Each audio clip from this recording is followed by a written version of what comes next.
to LOA Today. I'm Walt Payson. With me today, relationship life coach Cindie Chavez. This is your daily dose of happy. We are so happy you decided to join us today. We are indeed. And the only sad part, of course, is that Monique is no longer part of the Wednesday show. But I got to tell you, Cindie, I got a chance to talk with her on Monday because my two Monday co-hosts were both away. And Monique had said, well, if you need a fill-in, let me know. So I contacted her. She said, let me check. Yeah, I could do it. So she filled in. And the best part was she confirmed. I mean, what I had said last week about how it was the experiments that we did that had kind of, whisked her off the show by following. It turned out to be true. That's exactly what happened. She confirmed all of that. And she also confirmed, you remember when I think it was the week before that, we did the experiment where both you and she indicated you wanted to be contacted by somebody you hadn't heard from in a long time. 10 years, I think was the number. Yeah. And the person who contacted her was this person who's in real estate. And then the next week we get the thing where you're following their intuition, and the intuition led her to meet another person in real estate. And so now she's doing real estate. The whole thing just followed right out of our experiments. So it's like I said last week, you got to be careful when you're playing with live ammo. This stuff is this is hot energy that we're talking about here. That's great. I love it. Yeah, you do. Sometimes you have to be careful what you ask for, right? You do. Yeah. This is, you want to pay attention to what you're doing with this stuff. And we're getting emails. We got an email from Barbie who's loving this. She says, fabulous episode on boundaries that we did. She loves the Pam Grout readings and experiment challenges and says, thank you for the daily dose of happy. You are appreciated. So thank you very much, Barbie. That was really nice. Yeah. I think sometimes, we ask for things and we get frustrated when they don't happen right away. But sometimes when we ask for things, if we don't have an appropriate channel for them to come to us, they may come in a way that is uncomfortable, right? And we still end up getting what we want, but it sure didn't happen the way we expected it to. Exactly. So, but there's that whole good luck, bad luck thing. So, I was thinking about it this morning. I actually posted this in the group that I run about struggle. That, struggle is part of life on earth. Like we struggle to get out of the womb and come into the world. But it's not just the human experience. It's like struggle is built into the life experience. Like butterflies wrangle to get out of their cocoon, and seeds sprout, push to get up out of the dirt, and little birds have to, fight their way out of their shell when they hatch. Struggle is like always with us from the beginning. And struggle is actually part of the process of evolution. So if we want to grow as humans and, grow into a bigger experience of whatever it is, relationship or wealth or whatever, there's bound to be some struggle. And where we, I think, go off the track is that we make it wrong. Yes, I agree. We're like, and here's the thing, I help people to not struggle all the time, right? It's like we don't want to be caught in a place where we're suffering like 24/7 because the struggle is so hard and so long and we never come out of it. But that said, the struggle is part of the process of growth and of obtaining, a higher level of something. And so when we think that we are like doing it wrong because there's some level of struggle, or we make it wrong, or we judge someone else as that they must be doing it wrong because they're just having a hard time, we really do ourselves a disservice instead of just recognizing, something good is on the way. Like I must be growing for this to be. And sometimes it's like Barbie mentioned boundaries in our discussion. Sometimes it's a boundary thing, right? You could easily alleviate the struggle if you would just have a stronger boundary, if you would just make some kind of change. So I'm not saying that we should just like decide struggling is great and struggle all the time, but sometimes there's a struggle and we should kind of be okay with it. Yeah, sure. Right? I think that's exactly right. In fact, I love that you mentioned both struggle and suffering in the same sentence, which is a conversation you and I have had. Joel Elson and I have had that conversation too. others as well, because there's a very important distinction between the two. You can struggle without suffering. Yes. It's usually almost impossible to suffer without struggle, but struggling without suffering is definitely doable. And it's like that saying that pain is inevitable, but suffering is optional. Yeah. We're all going to struggle in life. We're all going to have some moments of pain, but we don't have to suffer through life. That's right. Exactly. Yeah. I don't remember if it's a Buddhist thing or what, but it's the question about, somebody who can hold their hand in the flame, right? And the way that they talk about it is, it's not that you don't feel the pain, it's just that you don't mind. That's right. It doesn't bother you. That's a famous movie, a famous person. As he said, "Oh, it's not that it doesn't hurt. It's that I don't mind that it hurts." Oh, okay. Now I can't think of who it is, but yeah, definitely. I think that it's a mindset thing. A lot of the time. It is. Yeah. And yet, I have a great passion to alleviate suffering in the world. I mean, that's part of why I do what I do, and so I have to be really careful. So I'm not saying, "Ooh, suffering is so great, and I want everyone to suffer big time." No, of course not. Struggle. It's none of that. It's just sometimes we suffer so much because we're struggling inwardly with something because we've decided it's wrong, or we've decided that we're doing something wrong, and this is not always the case. Sometimes we just struggle. And I think about, the story I told about my car. Mm-hmm. Yep. About wanting to get rid of that car so much that finally one day I was just about to spontaneously combust because and my husband came home and said, "You ready?" He was taking me to lunch, and I said, "No, we're not. I don't want to go anywhere. I don't want to do anything until we put an ad in the paper for this car or do something about this car. I've got to get rid of this car. It's bad feng shui to have a dead car in my driveway. I just want to get rid of it." And I was struggling. I mean, if I could think of what maybe a butterfly feels like trying to get out of the cocoon, or a bird out of the egg, that's how I felt. I felt like I was just going to come out of my skin. I was struggling. And I thought about that this morning when I was writing this piece about struggle. I thought, oh, wow. And what happened? For those of you who haven't heard the story, after I almost spontaneously combusted, my husband said, "Here," and he handed me a slip of paper. And the paper, I had been sitting with this car that wouldn't start in my driveway for 2 years, but I was emotionally connected to this car because Edna and I had been through lots together, and I didn't want to get rid of her. And then it switched to where, okay, I got to get rid of her. I can't stand it. This is not right. This is not bringing me good energy to have this dead car in my driveway. And at the point where I just couldn't take it anymore, and I was struggling so much over it, my husband hands me a piece of paper, and it says, "Hi, my name is Melvin, and I'm interested in buying the Mercedes that's in your driveway if you're interested in selling it." And I was like, I said to my husband, "Where did you get this?" And he said, "It was on your car." I said, "Right now?" He said, "Yeah, right now." So literally at the moment that I was just ready to blow up, my husband finds the paper. And when I call the guy, he says, "Oh, I'm so happy you want to sell it. I've been driving past it, looking at it, wanting to buy it for a couple of years. And I finally got the nerve up to ask." And I realized, oh, he didn't just finally get the nerve up to ask. I finally struggled enough. Right? You decided to stop suffering is what you did. That's exactly right. Exactly right. Yeah. You're exactly right.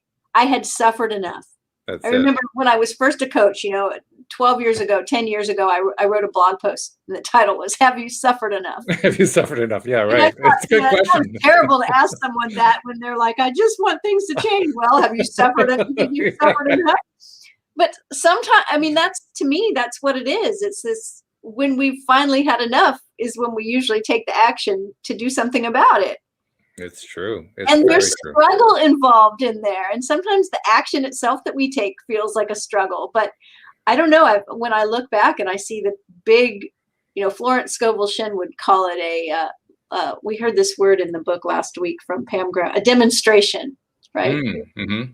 All those New Thought people back in the 1940s, they had their own language. And one of the things that they talked about was a demonstration. And a demonstration was basically a miracle, right? Yeah.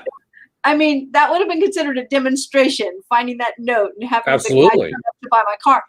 So when I look back over the past 20 years of, using these concepts, all of my really big demonstrations were preceded by some kind of struggle. Sure. Well, that makes total sense to me. In fact, I can tell you a story about it that happened today. So I'll get to that in a moment. I just wanted to preface it by pointing out that there is great value in understanding the difference between the suffering and the struggling. And I say that because understanding that difference is what enabled me to get through this problem today. So let me tell you the story. Wow. This is timely conversation. This is very timely. Yeah. As you know, Louise and I run a gardening service business here in our local area. And we have one customer who's a repeat customer. We've been taking care of his gardens for, I don't know, 5-6 years, something like that. And it's a good size property. He spends a fair penny on it each year. This year, I swear, we kept messing everything up. We got the estimate wrong. We got the amount of mulch wrong. Three of our gardeners actually did work they weren't supposed to do on it. I mean, it was just like it was almost a comedy of errors, except it wasn't funny at all. And the bottom line is we normally are pretty good with our estimates, but our estimate was way off. The amount that we had to charge him was so far above estimate. We'd actually done 2 estimates, and even if you add the estimates together, it was still over that amount. Oh. But it was all legitimate fees. It was just, it was that kind of scenario. And I was sweating bullets because right now our cash flow, this time of year, the way the business works, the cash flow starts to really catch up by around July to August, so that we get into a really great cash position. But up until then, it's always touch and go because I have to make the payroll every week. I have to make sure that we are getting some money to live on and stuff like that. So it's always touch and go. And this is a really big budget item here. So not getting that payment would be close to catastrophic. I mean, it wouldn't quite be, but it would be very painful. Let's put it that way. Right. Now, I didn't really expect that was going to happen. I figured we would get at least some of it, but we needed all of it. I mean, if the cash flow right now is right on a pinhead, that's how it is. So, that's kind of the scenario leading into it. And I was scared. I was scared, will we be able to get all this money? And I was starting to really struggle with how to even get in touch with him, what to say to him, because it was my job to iron this whole thing out. And I literally started to suffer about the whole thing, like to the point where I was becoming, what's the word? Where you're frozen, you can't take action. That's the point that I was getting into. And I realized, oh my God, I am allowing myself to suffer in a struggle situation. Now, I can't honestly tell you that knowledge was enough for me to flip the switch. I had to also go to Louise and say, Louise, I'm dealing with this thing and it's not going well. My emotions are off the wire. I mean, just really, really bad. I know rationally this is all going to work out, but my emotions are saying, oh my God, this whole thing's going to fall apart. So she helped me. She knows a lot of stuff too about LOA and deliberate creation, and she's a former therapist, and so she was able to help me through all that. But as I'm working through it, I'm also thinking to myself, let go of the suffering. Just, okay, you may have to struggle through some of this, but just keep taking the steps and stop making yourself suffer. And with that thought in mind, I finally composed a long, long email that basically broke down all the things that happened and here what our proposed solutions were and so forth. And I showed it to Louise, and I showed it to Rita, who does our customer consults and so forth. They all signed off. They said, yeah, I think that's good. And I almost winced as I hit the send button on it. Like, oh God, what's going to happen here? But I didn't allow myself to get any further into the suffering mode than that. I said, okay, it's done. Go do something else. Find anything else to do. And there were a couple of things I had to do. I had to run some errands and so forth. Went and ran those errands, came back, and there's an email from him. I said, oh God, what does it say? Open up the email, and he says, I'll put the check in the mail tomorrow. And I went, oh God, thank you.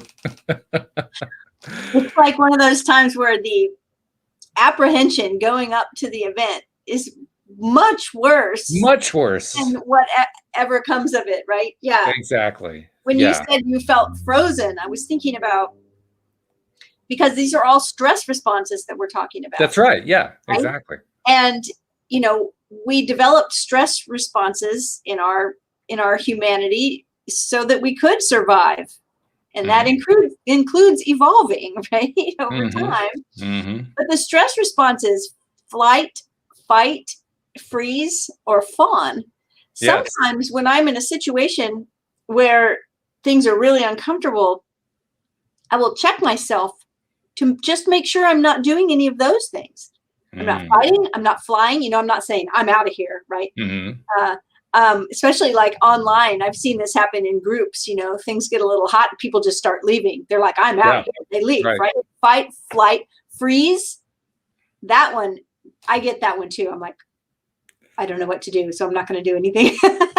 And you get so scared that you don't dare do anything. That's the thing. It's like, oh my God, anything I do is going to screw up. That's the feeling you get. Yeah. And the fourth one is fawn, which, fawning might save your life sometime. I heard Louis Mojico, who's a wonderful somatic therapist. I heard him say one time, well, fawning, if I pick up a hitchhiker and, a mile down the road, I realize, man, I think this guy's like a total psychopath, right? Fawning might keep me safe until I drop him off, right? What I mean by fawning is people pleasing, right? Yeah, right. Making over someone. And so all of those are stress responses. And sometimes they come up for us when we're in the middle of a struggle. Yeah. And if we can something that I've been doing lately is recognizing how important it is to slow down, first of all. And pause. And you did that. Like I was listening to your story of how you dealt with all of this. And there were more than once that you were like, okay, like take a breath. Suffering, right? And that's the thing. If we will just slow down a lot of the time and take a breath and pause. And if we can train ourselves to do that all the time. I mean, like when I was thinking about Abraham Hicks and their segment intending, which we've done on the show before. So like when this podcast is over, I'll have something else to do. But if I'll just take a moment in between things on my agenda to pause, even if it's just for 60 seconds, take a breath, give myself a little space, think about, ponder what's going on, find something beautiful to look at. I've got these wonderful chickadees all over my bird feeders, and then do the next thing. Because we're opening up space when we do that. And the more space we can open up, the more synchronicities we'll experience, the more magic, the more manifestations. So as you're saying that, I'm realizing there's more to the story. I hadn't made the connection until you were just describing it. But as you're describing it, I'm saying, oh my God, you're right. There is more, because I got to give you a little more background. This year has been an extraordinarily successful year for us in the sense that the phone has literally been ringing off the hook. I mean, we cannot keep up.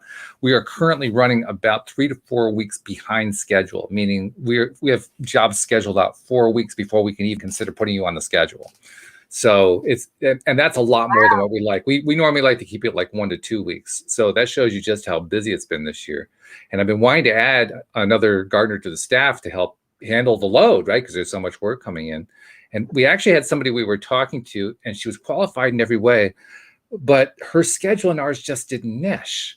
And we realized after talking with her for a while, we were trying to fit a square peg into a round hole. It just wasn't going to work, which was hard because we really needed her and she needed the work, but it just wasn't going to work. And so it took us a while to get there, but we both she and we came to the conclusion this wasn't a good fit. It just wasn't going to work. Let go of that. I believe that was 3 business days ago. 3 business days ago, we let go of that. This whole thing with this customer happened during that time period. Today it resolved. 1 hour after it resolved, we had a meeting with another candidate for a gardener position who turned out to be absolutely perfect. We hired her. And so now all of a sudden, all this relief is happening.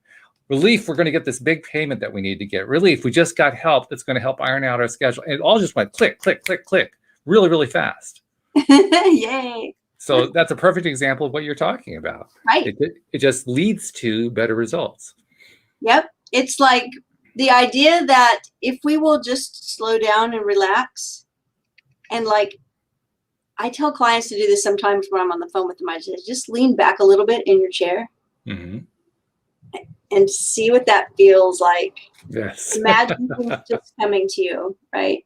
I sent a client a picture yesterday. We were kind of chatting about something, and I had been to the dentist to have my teeth cleaned. No problems or anything. But the dentist that I go to, when you're in the chair, what is in front of you is a big window that's like 10 feet by 10 feet. Oh my.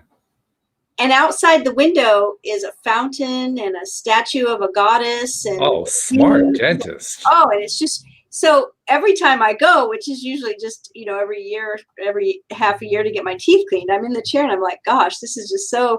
And so I took a picture, and in the picture you could see my toes, my shoes, because my legs were crossed, and right out in front of me, I'm in the dentist chair. You can see the little tips of my pointy shoes, and then this big window with the goddess. And I sent it to her, and she said, well, if that's not, she said, you need to frame that, because that right there is a perfect picture of your idea of just laying back and let everything right. come to you, right? Right. Yeah. You're absolutely. Right. About that.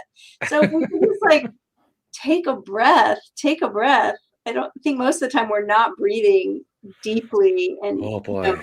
That is so true. And I've been training myself actually to deliberately take breaths, because gardening service businesses, people may not realize this, but May is by far the busiest season. We just finished May.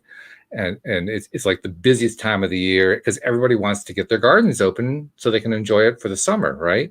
But we can't do them all at once. It's just not possible. So you're literally just running from one thing to the next constantly, trying to keep up with everything, and everything's kind of slipping out of reach because you're falling farther and farther behind, and it's not a pleasant feeling to be in. But we came through it in part because I made it a point to breathe, to just stop periodically, even if I wasn't feeling it, even if the vibration wasn't right, just breathe. Just breathe for a moment. Take a deep breath in, deep breath out. I'm driving out to go, pick up some mulch or some compost or fertilizer or something. Breathe as I'm driving. Just breathe in, breathe out. Just do that. And did it solve everything? No, but boy, did it help. Oh, it does. And it shifts everything. It does. Because when you think about it, oftentimes we talk about in the body constriction, and when we're not breathing, when we're holding our breath, which we do this a lot. I mean, we're constricted. So how can, to be able to receive something, we have to be open. Yes. And when we're constricted, that's not a recipe for bringing good things in. No. It's a very opposite recipe for producing stuff you really don't like at all. Yes, I don't want to produce any more stuff that I don't like. I think I've practiced pretty well at that. Yes, I'm skilled at that part. Well, I'm thinking about our experiments. I'm curious if anybody out there listening did the wire hanger experiment. Yeah, I'm curious too. We didn't get any emails off of it, and we do have some live stream people listening in, but not seeing anything yet. If any of you guys listening to the live stream tried the experiment, let us know. But even if you didn't, it's a worthwhile episode to replay, because it's amazing how that little tool that you can create out of a wire hanger and a straw, it's just amazing what that does, what you can do with that. And you and I have already both done that experiment in the past, so that's why we didn't do it this week. What's interesting is I was reading something, it just hit me.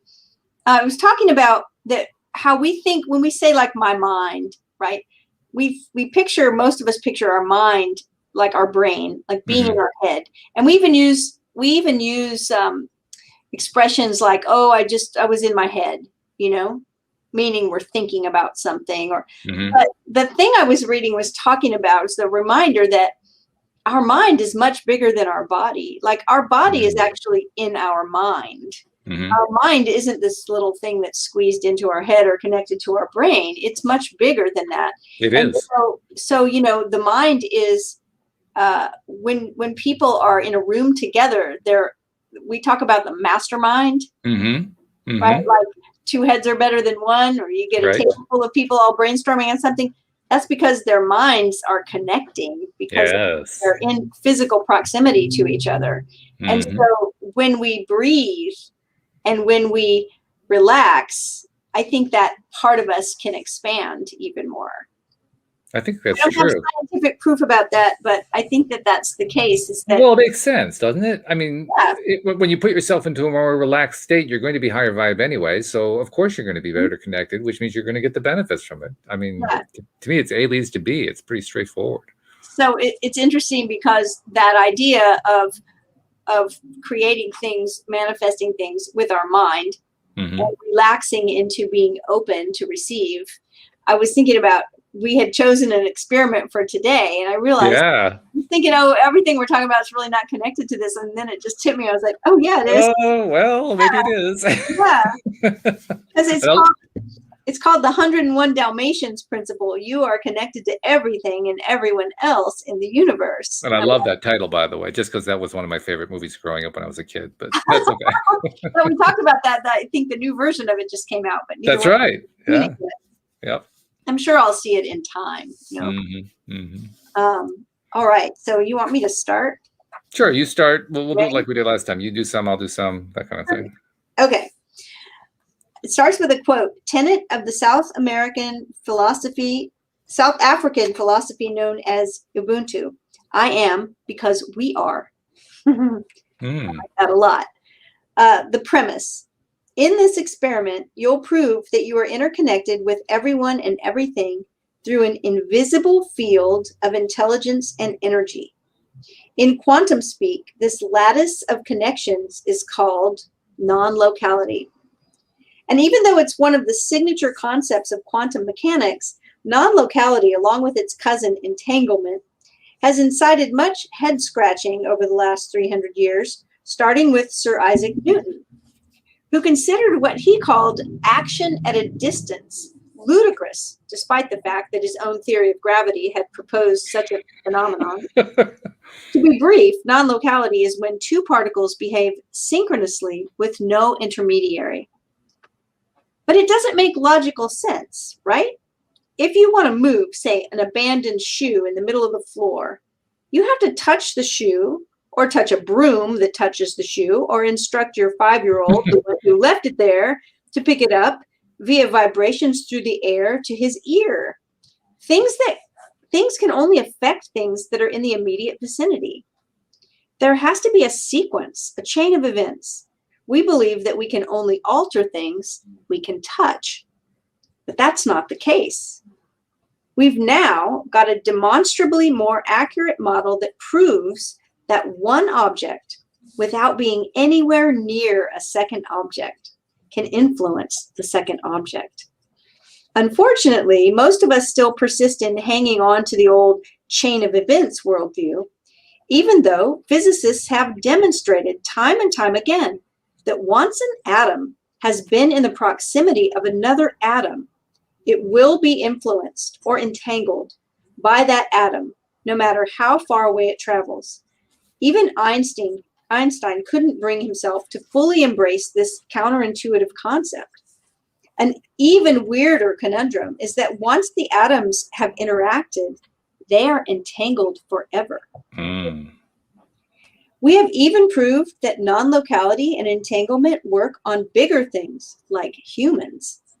In 1978, Dr. Jacobo Grinberg-Zeiberbaum, I don't know if I pronounced that correctly. Oh, I thought you did a brilliant job myself, especially with Zeiberbaum. I mean, seriously, that was quite a name. Of the National Autonomous University of Mexico, later replicated by London neuropsychiatrist Peter Fenwick, hooked 2 test subjects to electroencephalograms in isolated rooms. The brainwave pattern produced by a series of strobe lights in one of the subject's eyes appeared identically on the other test subject's EEG, even though he was nowhere near the same flashes. Oh, wow. That's really cool. Yeah. Though non-locality doesn't make sense to our Newtonian brains, we can still use it to our advantage. Like your computer that is hooked up via the internet to an infinite amount of information, you, by virtue of being a human being, are hooked up to everyone else in the world. Sometimes, when I want to communicate to someone in another part of the world, I whisper my message to the giant oak tree in my front yard. Needless to say, trees, like the dogs in 101 Dalmatians, are interconnected. And the oak can easily send messages to a palm tree in a friend's yard in California through the concept of non-locality. In this experiment, you're going to use non-locality to send a message to someone from a distance, someone you will not see or talk to. I want to interrupt for a second too, because I love this experiment, first of all. And I want to point out, she didn't mention it in her chapter here, but we've touched here on the show about a number of different things that are physical phenomena where we know that non-locality works. One of the ones that I think you mentioned it last week was tuning forks. You get two tuning forks, and if they're both tuned to the same pitch, so to speak, you strike one and the other one will start to vibrate to that same pitch. Correct. Another example is clocks, like grandfather clocks or grandmother clocks. Get two of them going in the same room, get them going with their pendulums at different speeds and different directions and timings and so forth. And in a short period of time, they'll be in perfect synchronicity with each other, just swinging at the same pace, at the same speed and everything else. That's right. I've even heard a heart surgeon say that if you open 2 open heart surgeries at the same time, that the heartbeats will start syncing and beating. Wow. Yeah, that's so cool. Well, how many songs do we have about 2 hearts beating as one? I mean, that is a popular romantic sentiment, and I think there's a lot of truth to it. I really do. Yeah. So, yeah. I actually heard someone say one time, now I don't know if this is true, but I remember hearing it, that they said that the reason why so many of the Beatles songs were popular was that the rhythm of it was mimicking a heartbeat. Oh, that's an interesting idea. People felt synced up to that music. I don't know if that's true, but I just, it is really interesting. And that's apparently the next section here, because it's called That Sinking Feeling, and it's spelled S-Y-N-C-I-N-G. It says, there's a quote from Mark Wahlberg, the actor. It says, it's all about love and how we were all connected. So interesting, because this thought, I didn't know this chapter yet, and the thought about being in a room with people and your auras, basically, right? Your energy field, your mind connecting to each other. So she says, when my daughter was in junior high school, she began answering every question with the same reply: 222. If someone asked what time it was, she'd say 2:22, even though it was 5:43. If someone wondered how much it cost for a lunchroom carton of milk, again, she'd answer with $2.22. Her friends got a big kick out of it and started calling her at exactly 2:22 every afternoon. She even started a Facebook fan page called The Amazingly Awesomeness of 222. As I said, she was in junior high. That same summer, we took 2 trips. On both of these trips, with no input or planning on my part, we ended up staying in room 222 of our hotel. One in Seattle, after we missed our connection to Juneau, and the other in London's Langham Hotel, located across from the BBC headquarters. Yeah. Swiss psychiatrist Carl Jung called events like these synchronicity, the simultaneous occurrence of 2 meaningful but not causally connected events. Some people view coincidences like these as amusing anomalies spit out by the random event generator, arguing that it's only inevitable that eventually events from column A will match up with those from column B. In this experiment, you're going to permit yourself to suppose that synchronistic events are not the result of the law of averages or outright delusion, but rather valid products of non-locality and entanglement. In fact, in his book, Prometheus Rising, Robert Anton Wilson claims that even contemplating these issues usually triggers Jungian synchronicities. See how long after reading this chapter you encounter an amazing coincidence. If you have any great stories, by all means, send them in to me via my website. And she has her website there, pamgrout.com. Cool. As Wilson loved to point out, the fabric of the universe doesn't play by human rules. In fact, let's him again explain the theorem of non-locality put forth in the 1960s by theorist John S. Bell. It was Bell's now famous theorem that led to actual experiments that conclusively proved the non-local quantum nature of the world. And here's the paragraph. Bell's theorem is highly technical, but in ordinary language, it amounts to this. There are no isolated systems. Every particle in the universe is in instantaneous, that means faster than light, communication with every other particle. The whole system, even the parts that are separated by cosmic distances, functions as a whole system. After this experiment, you'll discover that synchronicity, a phenomenon people regularly shrug off with a, wow, what a weird coincidence, is nothing but experimental proof of the interconnectedness of all things. And I'm looking forward to doing this experiment. I want to throw in one remark, and that is I have pretty much since I became aware of law of attraction, certainly since I started doing the podcast, I have repeated over and over again to myself, to people here on the show and so forth, that the only problem with the idea of coincidence is that people put the word mere in there. They say it was a mere coincidence. And I say there's no such thing as a mere coincidence because all coincidences are connected. Saying that it's mere is basically a way of saying, well, I'm going to diminish it and say that it's unimportant that they're all connected. No, it's very important that they're all connected. That's the only problem I have with the word coincidence. Now, I think of coincidence different from most people. They say, well, coincidence means that they're not connected. I don't see it that way. I think coincidence basically means coincident, two things happening at the same time. That's all it is, you know, and they're all connected. Just because we don't see the connection doesn't mean that they're not connected. It just means that we don't see it. That's all. So. And your idea of, you know, mere coincidence, it reminds me of something that Neville Goddard talked about with the word imagination. Mm-hmm. On the one hand, people will say, well, just use your imagination. And on the other hand, it's like, oh, it's just your imagination. Just your imagination, right. You want to pick it up here with everything that doesn't look like love is smoke and mirrors? Sure. Well, I love the subtitles, so let's go with that. So this is followed by a quote by Larry Dossey, MD, American physician and author. He says, we can slice and dice it any way we like, but we cannot justify turning our face away from this evidence. In 1972, Pam writes, at the annual convention of the American Association for the Advancement of Science, a meteorologist named Edward Lorenz introduced a brand new term into the American vernacular. The butterfly effect was his observation that an event as seemingly insignificant as the flapping of a butterfly's wings in Brazil could set off a hurricane in Texas. In other words, small, almost imperceptible things can have large and momentous consequences. The cool thing about this experiment is that you can use it to draw love into your life. You can use it to brighten the world.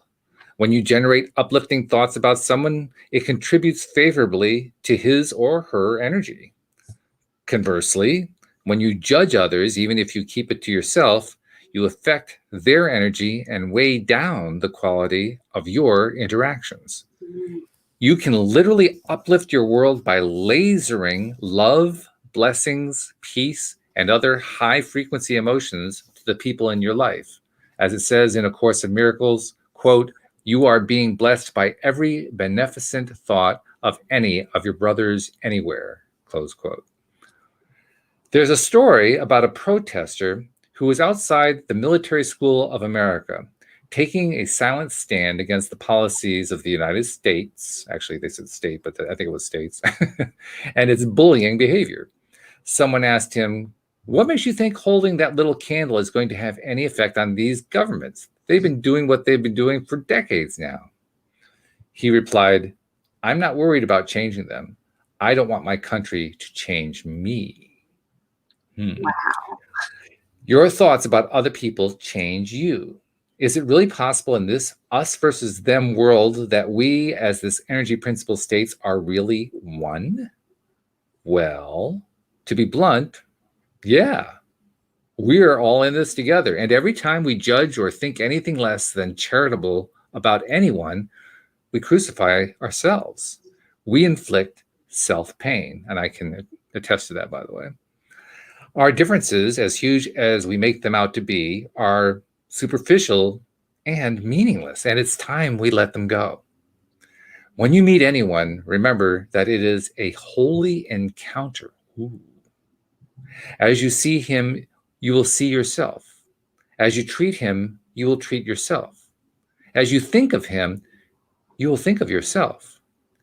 You can change your relationship with anyone by simply sending them good thoughts. By the way, that worked great with our client, I have to mention. That was part of the process that I went through. Love it.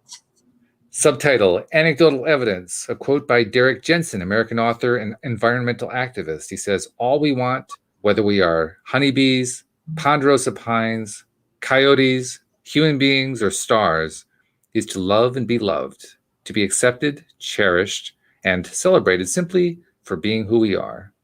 Is that so very difficult, he asks. Pam goes on to write, my friend, whom I'll call Ginger because that is not her name, had a rocky relationship with her mother for years. Finally, she decided that every night before falling asleep, she would send her mom blessings. Her mom, of course, had no idea she was doing this. To this day, Ginger has never told her mother that for about 6 months, she spent a few minutes each evening envisioning her getting all the things she ever wanted and seeing herself being happy about it. I honestly don't know how it happened, but our relationship changed. Now we're the best of friends, Ginger says. This reminds me of some Neville Goddard things, right? Oh, yeah. Yeah. Yeah. There's also an interesting little subtopic here. Maybe we take a moment to talk about that one too, because we have talked in the past about how it is our thoughts that control our lives. And here we're positing the idea that other people's thoughts can influence our lives. And I mentioned this because I think the key word here is influence. It is possible for us to not be influenced by somebody else if we maintain our own focus on our own thought pattern in contradiction to what they're focusing on. So we don't have to suffer if somebody else sends suffering our way. Correct. And it's an important distinction to keep in mind. But certainly, if we have any level of sympathetic focus, sympathetic vibration to what they're sending, oh yeah, it's going to affect us. It's going to affect us in a big way, whether for the good or for the bad. Either way, it doesn't make any difference. It's going to affect us. Yeah, that's that alignment.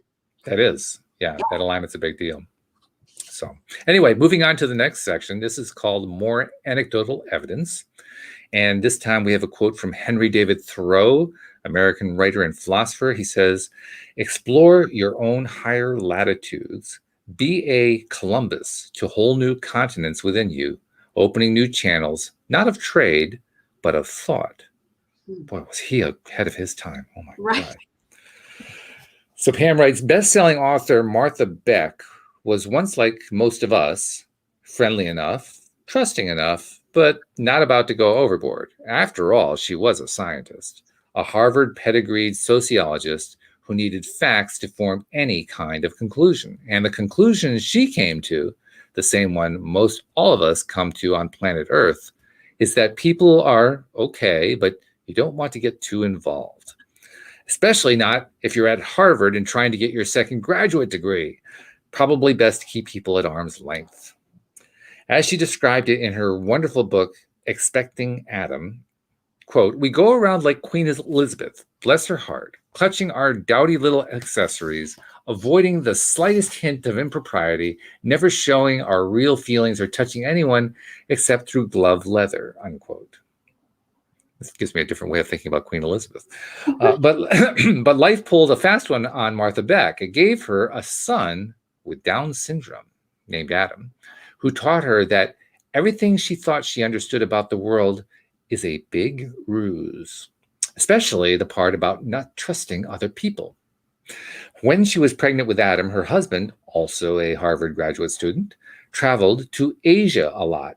And she was left at home to cope with her demanding studies, their 2-year-old, and a pregnancy that was not going well. Fires, potential miscarriages, and ongoing pregnancy ailments drove her to wit's end. As she says, I felt like a load of gravel had been dumped on me.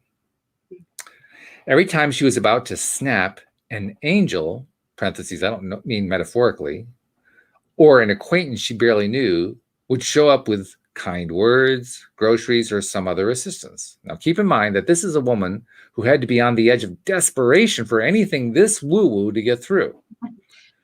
She had long ago eschewed any notion of God and was sworn by education to follow the good old Baconian logic, referring to Francis Bacon, of refusing to believe anything until it was proven true. Nonetheless, a woman she barely knew showed up on her doorstep with groceries one morning when she was about to pass out. An unseen force appeared out of nowhere to guide her and her daughter through her smoke-filled apartment before it burned to the ground, and she was able to see and talk to her husband, even though he was in Hong Kong and she was in Boston, and no, I don't mean by telephone. What she came to realize is, against all odds, despite everything that works against it on this unpleasant, uncomfortable planet, mothering is here in abundance. You can always find it if you're smart enough and know where to look. And even if you aren't smart enough, it tends to show up, especially if you really need it. Says Beck, I have to jettison every sorrow, every terror, every misconception, every lie that stands between my conscious mind and what I know in my heart to be true. I have expanded my reality from a string of solid facts as narrow, strong, and cold as a razor's edge to a wild chaos of possibility. Oh, I like that phrase. That's a delicious phrase, a wild chaos of possibility. Ooh, good stuff. All right. So, okay, there's our setup. I think it's time we find out how this experiment's going to work. You want to do this part? Yep. All right. So there's a quote here. This is going to tell us the method. The quote is Stephen Hawking, the British theoretical physicist, says what now appear as the paradoxes of quantum theory will seem just as common sense to our children's children. That's so That's true. a wonderful idea to think about. Yeah, very true. In this experiment, you're going to send a message to someone you know using the concept of non-locality. According to Laura Day, author of Practical Intuition, it's as easy as sending an email. The good thing about this experiment is you don't even have to leave your easy chair. The majority of your interactions with other humans occur in the non-physical realm. All those thoughts you think you're privately keeping to yourself, they're not really private. Since we're all connected, you might as well be bellowing them over an intercom. Subtly, everyone is getting the message anyway. We're all connected to this huge data bank, and we constantly exchange energy with everyone in our circle of influence, and in smaller ways with every other being on the planet. Forget therapy. You can save all kinds of cash by simply changing the dialogue within your own mind. But be careful what you ask for. Didn't we just say that? We know that part. Sandra Ray, co-founder of Loving Relationship Training and a former teacher of mine, tells a funny story about communicating through the unseen energy data bank. She went to Leonard Orr, another one of my teachers, to find out why she kept wrecking her car. He told her to make a different intention in the form of an affirmation. She scoffed and said, "You mean to tell me that with nothing but an intention, I could even get men to call me on the telephone?" "Of course," he said. "Try it." She began sending this intention out into the FP, the field of potential. "I now receive an abundant inflow of calls from men." Within 4 days, every single one of her old lovers called, some of whom she hadn't seen in months, some for years. Incredible as it sounds, she says, I began to receive calls during the night, wrong numbers from men I didn't even know. Needless to say, she changed that intention to one that worked. Right. Here are the steps. Step number 1, choose your target. While it's certainly possible to send a message to practically anyone, I suggest choosing someone you've already met. Bruce Rosenblum, professor of physics at the University of California, Santa Cruz, claims that once you've met someone and shaken that person's hand, you are forever entangled. Oh my. Yeah, right. I'm not sure I like this. Well, it does give you pause in a couple ways, because like you say, I mean, there are things, people you've shaken hands with where you say afterward, oh, geez, I'm not sure I really want to shake hands with that person. But it's also a reminder that it depends on how we decide to look at it. Right. And we're all one, right? So we're all one. People that we've shaken hands with. Exactly. Yeah. All right. So 2, choose what kind of action or response you want. The more specific you can get, the better. Okay, that's good to know. Mm-hmm. Be very clear about your agenda. For my most recent experiment, I sent a message to my partner, Jim, bring home a loaf of bread. Louise and I do that all the time. It's really something. All right, step number 3, place your target in front of your mind's eye. And step number 4, in quotes, is the word be. Be with your target by embodying and experiencing your connection.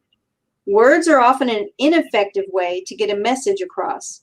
Engage all your senses and believe in your message. To make it more effective and to add a little fun, shower your target with good thoughts. Send them incomparable blessings. Think about them winning the lottery, getting a date with Channing Tatum, winning a trip around the world. And then she has the lab report sheet. And this one, the principle, 101 Dalmatians principle.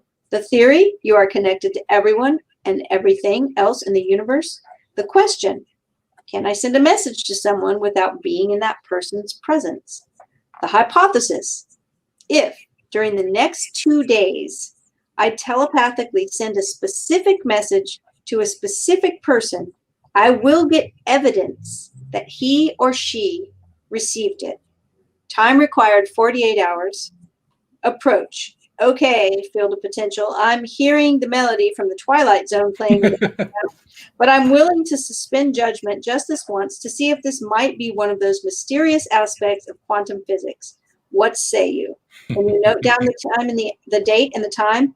And the quote at the bottom of the page says, that is at the bottom the only courage that is demanded of us, to have courage for the most strange, the most singular, and the most inexplicable that we may encounter. Rainier Maria Rilke, Bohemian artist, Austrian poet.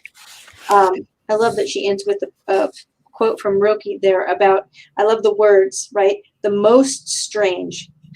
To have courage for the most strange, the most singular, and the most inexplicable that we may encounter. So I like that she was, there were a couple things here I want to talk about really quickly that I was really glad she said. You know, she says the more specific you can get, the better. What kind of response you want. Yes. So that's interesting to me. And then also that she says words are often an ineffective way to get a message across. And I'm thinking about something that you learn when you're learning communication techniques is that I think it's like 75% of what we communicate is not through our words. Right. Through our body language, our expression. And so it's really interesting that we're doing this experiment where the person's not going to be local to us. And right away in my mind, in my brain, I want to just send a verbal message like words. And she is saying, no, it's more important that we really embody being with the person and engage all our senses, which we learned from Neville Goddard, right? Mm-hmm. That's right. Yep. So I don't know if you can hear all these sirens. Yeah, I hear the sirens, yeah. So Neville talks about, instead of picturing yourself, oh, I see myself over there, I'm climbing a ladder, to actually hold the handles of the ladder in your hand. Right. You know, in your mental imagination, to feel your feet stepping on the rungs of the ladder. So you're in your body, so to speak, as you're having this imagination. I think that that's what Pam Grout's talking about here, is to really engage. You know, we're talking about being entangled with someone because we touched them at some point. Mm-hmm. We shook their hand and now we're entangled forever. So it's like we can relive that touching, shaking hands, giving a hug, whatever, like, and be in that person's presence as we're thinking about them and kind of transmit our message that way. So that's really interesting. I'm trying to think, well, I mean, I can point to, I'm sure you and Scott have done the same thing. Louise and I have done the same thing. Anybody who's a couple knows this particular principle. Yes. This is like very, very, very common. Right. I think what we're really trying to do is convince ourselves this happens beyond our primary relationships. Right, because I think that it's sort of effortless in our primary relationship. It is, yeah. Right, like we don't have steps 1, 2, 3, 4. Right. It just happens. It just happens. Like, oh, no, we just did it again. I remember one time there was a lamp that we didn't use very often in the house, and the bulb was burnt out, but we never used the lamp, so we hadn't talked about it. It wasn't a big deal. It was not a big deal. And he went to the store to get some stuff, and for whatever reason, I thought about that lamp, and I was like, oh, well, I mean, we don't even use the lamp. Not a big deal. He comes home, and the first thing he says is, oh, I got the light bulb. It was just like, we never talked about it. I didn't ask him about it. It didn't matter. Probably the last time we talked about it had been months ago, you know? Right. Yep. But so that's kind of effortless. That just happens because we're so connected. Yeah. So what do you suppose would be a good response to make an intention for, a specific good response to make an intention for with this experiment? Are we wanting a phone call? Are we wanting someone to just say, oh, I was thinking about you? Do we want to make the message that we send them so specific that they have to reply with a certain thing? I don't know. I like that. What are your thoughts about that? I like that a lot. I think the thing I keep thinking about with all these experiments is what Dan Mangena teaches, the idea of pushing your edge, the edge of your own level of believability right now. Yeah. Where's your edge right now? And so I'd be asking myself, where is my edge? What's the thing that's just a little bit beyond my edge that I can go for? Because that's how I'm going to kind of reinforce for myself that, yeah, of course this stuff works. And now I have a wider range of belief of how far it goes. Of course, there's no limit. The limit's my own mind. But right. Well, because I was thinking to myself, some friend, like, you know, I graduated from high school in, you know, a long, long time. So I'm thinking, okay, what about if my message was a reminder to one of my friends of something we did, or some private joke we had or something. Mm-hmm. But then thinking about it even more, I'm like, but what about Pam Grout said that it was best if you had just met the person. I'm like, what if you didn't have a deep, long relationship where you had private jokes and all these experiences? What if it was just somebody you met? Mm-hmm. Mm-hmm. That, to me, that's pushing my edge to say, okay, I met this person one time and I want them to reach out to me in some way so I know that they got the message. That would push my edge. That might be what it's going to have to be. I'm thinking that for myself, I'm actually going to do multiple experiments. And I want to take some time to kind of formulate them in my mind. But I want to try to do, 2, 3, 4 of them, something like that, and see how they all go. Because I think the biggest problem we all have is we just don't pay attention to find out how our thoughts actually work out. So if I can find a few of them to try out and find that I get results on a few of them, I think I've done a whole lot to reinforce my own belief system. So. I love that idea. And I love the idea of the, the result of this being something that reinforces our belief system. Yeah, exactly. Yeah, that's awesome. And also, I would suggest for myself anyway, if I'm going to do 3 or 4 or 5 of these, I need to write them down. Yes, I'm going to do that too. I agree. That's very important. So I invite all of our listeners who are willing to give this a try. If maybe you haven't been doing any of the experiments yet, but you're thinking maybe I should try to do one, this is a good one to do. And I would remind you what happened with the last experiment. I mean, it took Monique right off the show. So you are playing with live ammo here. This is the real deal. Just be ready for that. And like the chapter said, make sure you focus on what you really want. Be very careful about it. Definitely. And the other part is, when someone, I've trained myself to try to be better about this for at least the past decade. And that is when someone pops into my mind, when I keep thinking about someone, mm-hmm. to not wait for hours or days or weeks to go by and then reach out and say, oh, you've been on my mind for weeks. No, reach out today and say, I woke up with you on my mind, or I keep thinking about you. But I don't know how many times the person has needed to hear from me in some way, right? So it kind of works both ways. But I'm excited about this. This is going to be a fun one. It is going to be fun. And, send in your emails and such to let us know what happens with you. I'm sure we'll be sharing the results next week. It's going to be a lot of fun. So something to look forward to. Thank you very much to all of our podcast listeners. We'll see you all next time here on LOA Today. Goodbye, everybody. Bye, everyone.